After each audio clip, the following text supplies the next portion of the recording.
like you said, your mom said, well, you're going to be with him anyways, and you said, well, I'll just run away. Pretty much, I just left. She didn't like the fact that I was with him, and I said I was going to be with him no matter what, and I ended up leaving. Yeah, but I wanted to get out of Florida.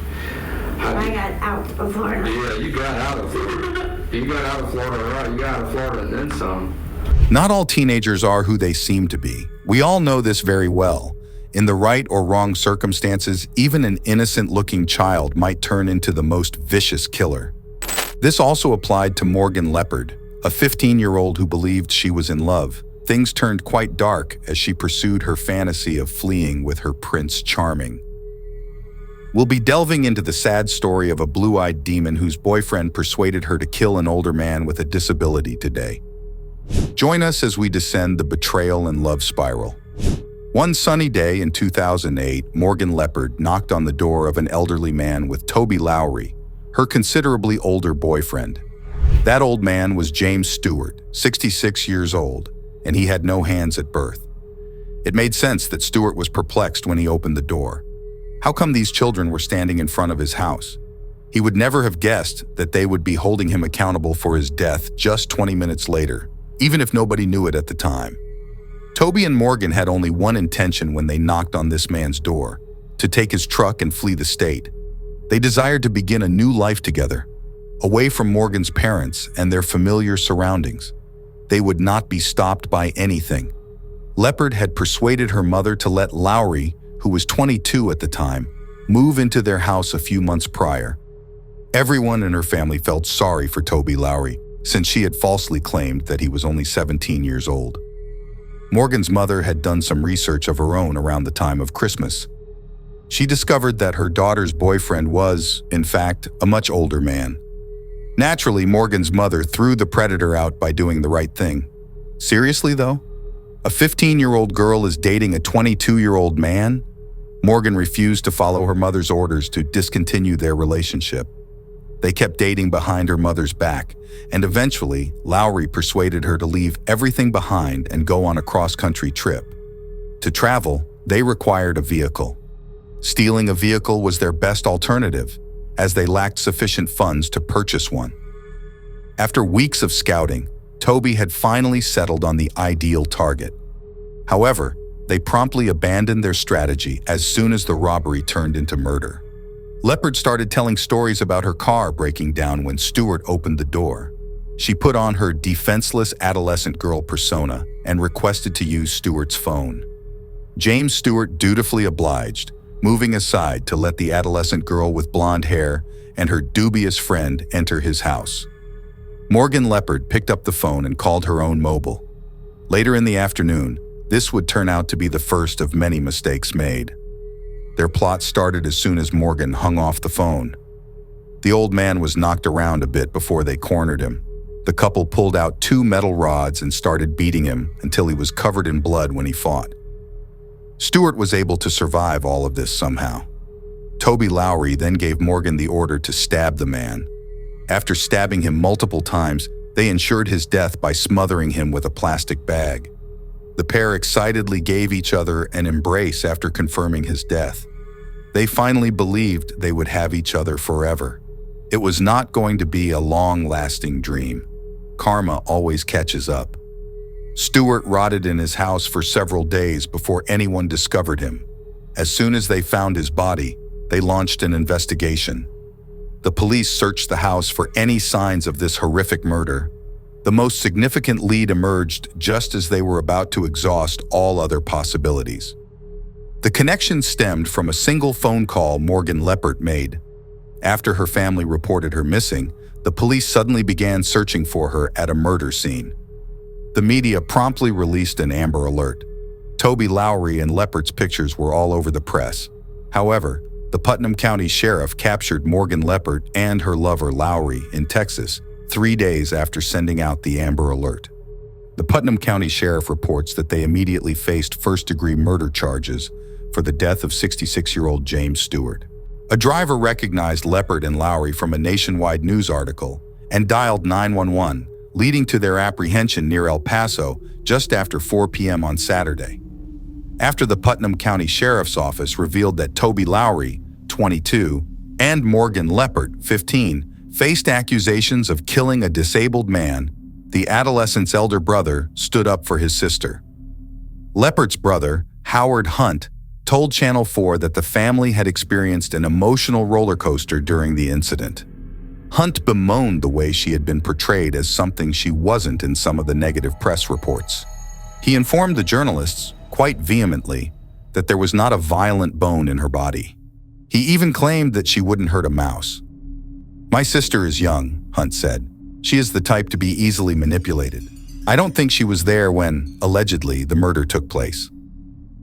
At a press conference in the afternoon, Putnam County Sheriff Dean Kelly presented a quite different picture, claiming that Leppert had entered Stewart's home as a ruse after she and Lowry had conducted a home assessment and found the man had hearing issues.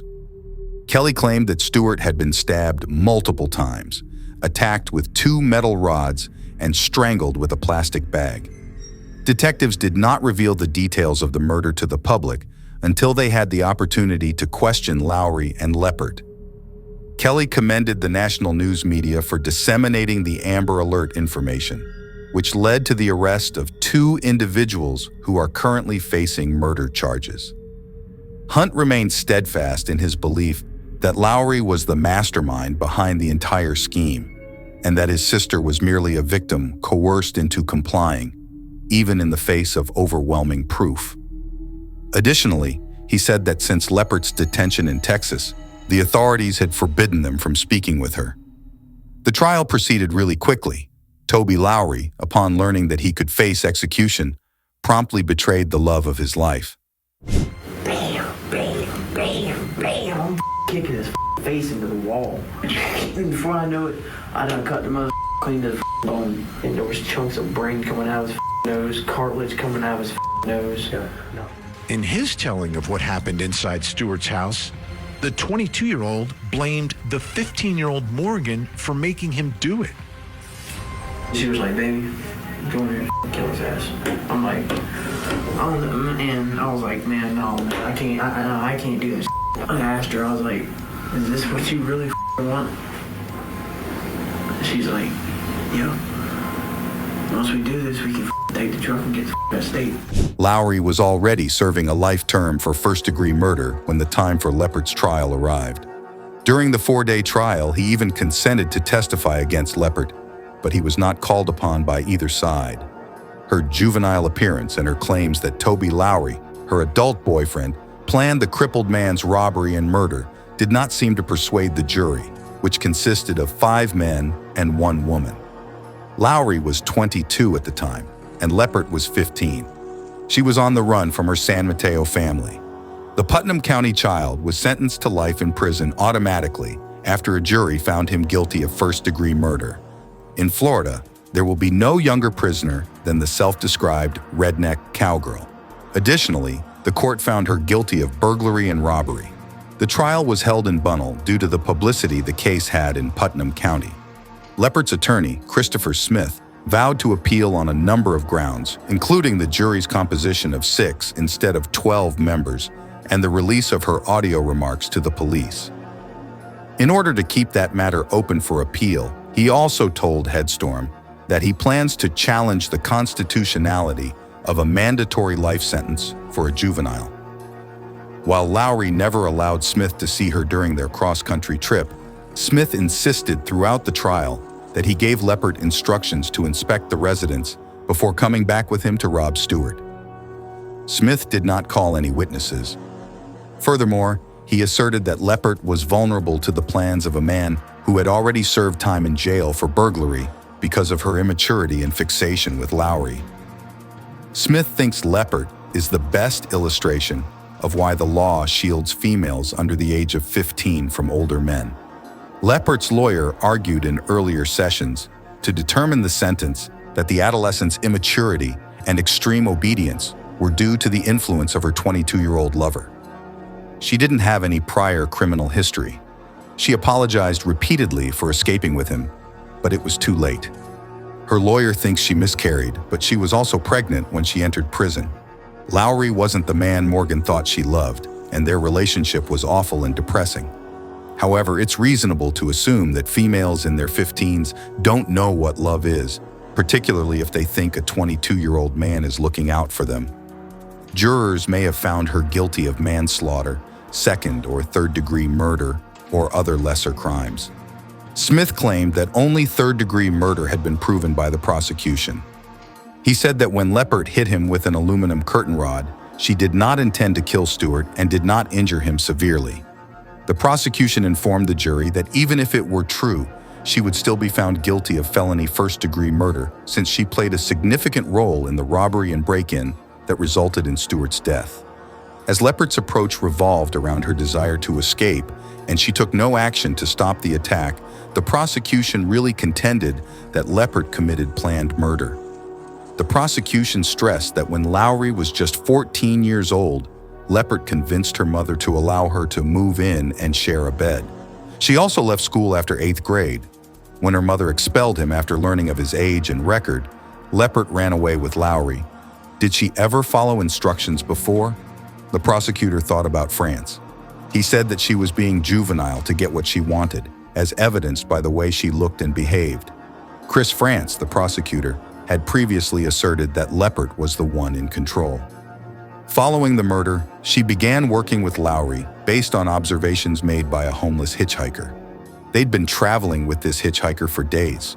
Robert Buckner claimed that Lowry was submissive to Leppert, but during fights, Leppert would bash him. The families of Stewart and Leppert both broke down as the decision was announced. The members of Stewart's family turned to thank the detectives. Both families declined interviews after the court. Gretel Plessinger, a spokesman for the Florida Department of Corrections, stated that at the time of Leppert's conviction, she was the youngest female prisoner. Lowell Correctional Institute in Oklahoma separates young women classified as youthful offenders from the general inmates in a dedicated dormitory. While serving a life sentence without the chance of release, Morgan had a visit from Susanna Reid, star of the television series Children Who Kill. I wish I could change it all. I was young and dumb and manipulated by a grown man. If I could take it all back, I would. That I hope one day they forgive me. I just hope they find it in their hearts to forgive me. During the interview, old police interrogation records played, revealing a teenage Morgan laughing and confirming her lover's age of 22. Why, Morgan? Why did this happen? I don't know. I told him I wanted to get out, and he said he was going to do whatever he had to do just to be with me. Instead of being executed, her boyfriend was given the same life sentence as his fiancée, who is 15 years old. Morgan was prosecuted and found guilty, but she was entitled to a resentencing hearing since the U.S. Supreme Court held that adolescents under the age of 18 cannot receive life sentences without the chance of parole. Even after years of good behavior behind bars and a heartfelt apology, Morgan Amanda Leppert's life sentence was upheld during the resentencing hearing. Circuit Judge Patty Christensen handed the 23-year-old a life sentence for the murder of 66-year-old James Stewart when she was just 15 years old. Leppert acknowledged that she regretted each and every choice she and her ex-boyfriend made that day. "I hope you can find it in your heart to forgive me one day," she murmured, occasionally trembling as she read aloud from a lined notebook page. Leppert and her 22-year-old partner sent part of the letter to the family of James Thomas Stewart, the man they attacked, stabbed, and choked in 2008 to steal his truck and escape from Florida. Stewart's family did not show up for the hearing. Judge Christensen declared that since Leppert really intended to kill Stewart, she had no choice but to sentence her to life in prison. Given the circumstances of the case, Judge Christensen felt obliged to uphold the sentence. Stewart was born without hands, and the discovery of his body took several days. In addition, Leppert received a 50-year jail sentence for his crimes of robbery with a deadly weapon and burglary with assault. Leppert's murder sentence will be reevaluated in 25 years, according to Christensen. She informed Leppert that she had earned a cosmetology certificate and high school equivalency while incarcerated, and she requested that she behave well in order to receive evaluation assistance. The judge urged her to maintain her good citizenship while imprisoned. Some people feel indestructible while they're young, but karma eventually catches up with them. Morgan Leppert is just another example of the never-ending string of teens who will live a lifetime paying for the mistakes they committed as children. The fact that a single bad decision may ruin so many lives is tragic.